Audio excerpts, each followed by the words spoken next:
Transfer terburuk klub-klub Liga Inggris musim 2022-2023. Rangkaian kompetisi Liga Inggris musim 2022-2023 telah usai. Sejumlah klub berhasil meraih prestasi lewat aktivitas di bursa transfer yang dirasa sangat tepat. Namun beberapa klub lain ada yang sudah membuang banyak uang, namun hasilnya jauh dari harapan.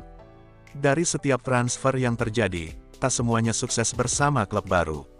Sesekali pemain tersebut justru menimbulkan kekecewaan.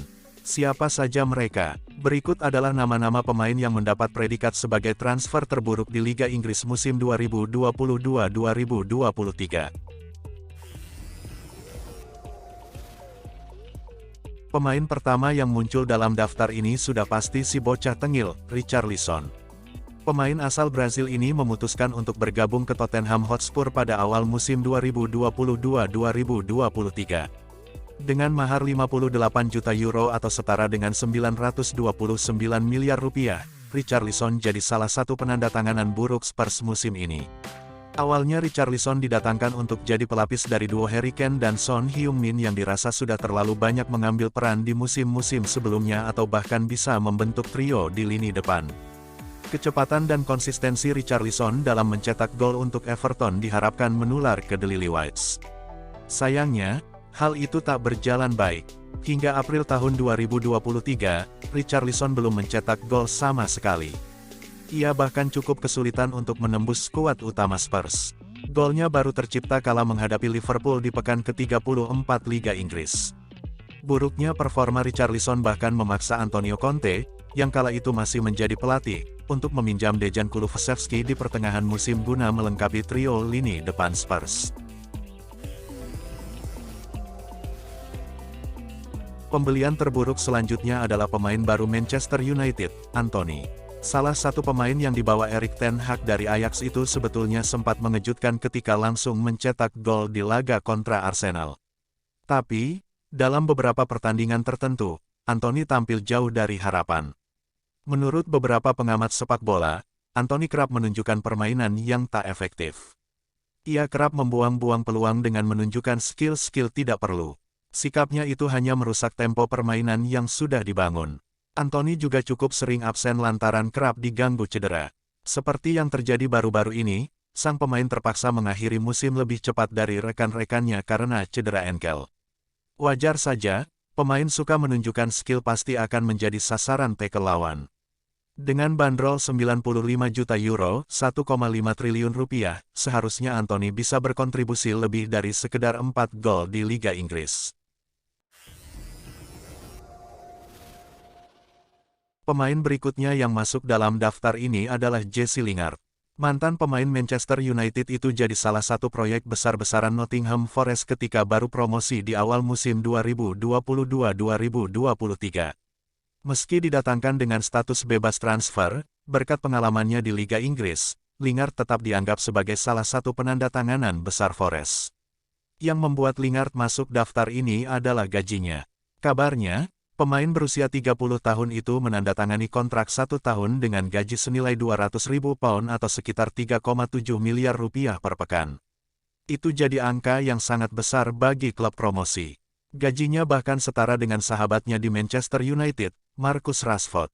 Mendapat gaji tinggi tak membuat Lingard termotivasi untuk tampil lebih baik dari musim-musim sebelumnya. Lingard tak berkontribusi apapun dalam pencapaian Forest untuk tetap bertahan di kasta tertinggi.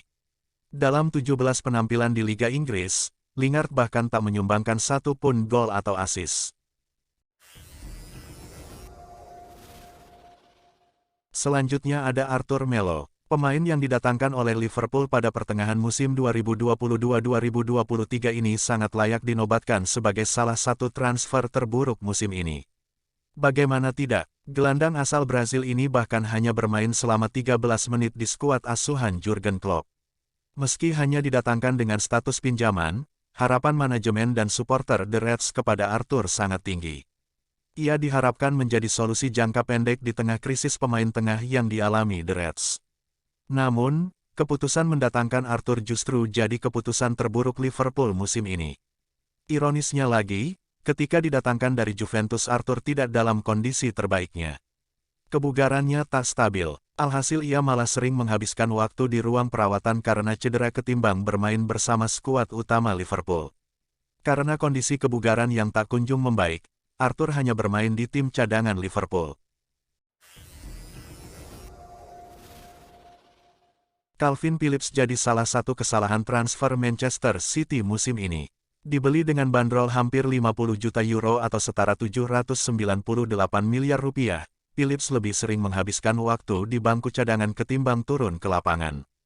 City mendatangkan Phillips karena sang pemain tampil brilian bersama Leeds United musim 2021-2022.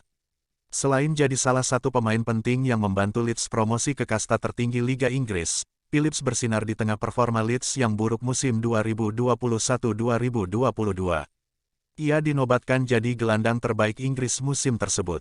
Performa yang menawan dalam menyaring serangan lawan membawanya ke skuad timnas Inggris asuhan Gareth Southgate. Sayangnya, cedera hamstring dan bahu membuat Calvin Phillips lebih sering absen. Ia hanya mencatatkan 12 penampilan di Liga Inggris bersama City. Namun, hanya 2 kali bermain full 90 menit. Selanjutnya klub asal London, Chelsea, yang hampir semua pembelian klub yang bermarkas di Stamford Bridge itu gagal total musim ini. Baik pembelian awal musim maupun pertengahan musim. Mulai dari Raheem Sterling, Pierre-Emerick Aubameyang, Kalidou Koulibaly, Joao Felix hingga Michailo Mudryk, semuanya tak bisa mengerek performa Chelsea yang tengah terpuruk di papan bawah Liga Inggris. Khusus Mudryk yang ditebus dengan mahar 70 juta euro atau setara 1,1 triliun rupiah, bahkan tak mampu mencetak 1 gol pun selama musim 2022-2023. Raheem Sterling pun tak bermain sebaik musim lalu. Kontribusi golnya jauh menurun apabila dibandingkan saat masih berseragam Manchester City. Selain itu ada Aubameyang, pemain pesakitan yang ngerengek ingin kembali ke Barcelona. Selain itu, Marc Cucurella yang berstatus sebagai bek kiri termahal di dunia justru tak sebanding dengan harganya. Bek kepercayaan Graham Potter itu dinilai sebagai bek yang tak piawai dalam bertahan. Sisanya, pemain-pemain muda yang tak diberikan menit bermain yang cukup baik oleh Graham Potter maupun Frank Lampard. Terakhir ada Wout Faes dari Leicester City. Mungkin transfer ini masih bisa dimaklumi karena musim ini Leicester tengah mengalami kesulitan finansial sehingga dana transfer yang bisa digunakan Brendan Rodgers cuma sedikit. Tapi tetap saja, penampilan bek berusia 25 tahun itu sangat mengecewakan. Didatangkan untuk menambal lubang yang ditinggalkan Wesley Fofana yang bergabung ke Chelsea dan Caglar Soyuncu yang cedera, Faes justru tak maksimal. Bek asal Belgia itu justru cosplay jadi Harry Maguire di laga-laga penting. Blunder-blundernya sangat merugikan The Foxes. Momen paling diingat ketika dirinya mencetak 2 gol bunuh diri saat menghadapi Liverpool, yang membuatnya menyamai Jamie Carragher sebagai pemain yang pernah mencetak 2 gol bunuh diri dalam satu pertandingan Liga Inggris. Buruknya pertahanan jadi salah satu alasan mengapa Leicester terdegradasi musim ini.